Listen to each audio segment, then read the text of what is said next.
Although virtual machines typically run smoothly, you might occasionally experience a BSOD error while launching or using a virtual machine in VMware Workstation Player. So in this video, we will list all the potential solutions to resolve the issue. Now before moving on to more complex fixes, restart the VMware program on your Windows 11 computer. All you have to do is close the program and terminate all its processes from the task manager.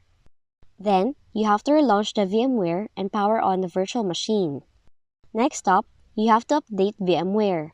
All you have to do is launch VMware on your system, navigate to the top left section, click on the player option, go to Help, click Software Updates, click the Check for Updates option, wait for the utility to search for the latest available update. If there's an available update, click on Download and Install option.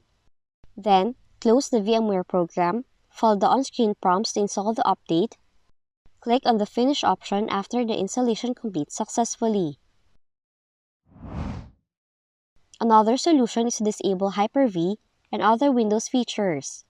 You just have to search for Turn Windows Features on or off, scroll down, and you have to uncheck the Hyper-V feature in the list.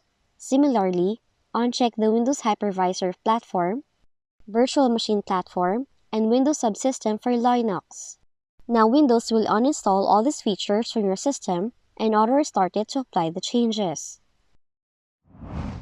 Lastly, update your Windows by opening Settings, go to Windows Update, select Check for Updates, and then wait for the process to be completed.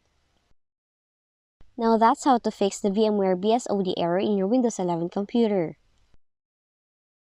If you found this video helpful, kindly like and subscribe. You may also click and turn on the notification bell so you can be notified from whenever we release new videos.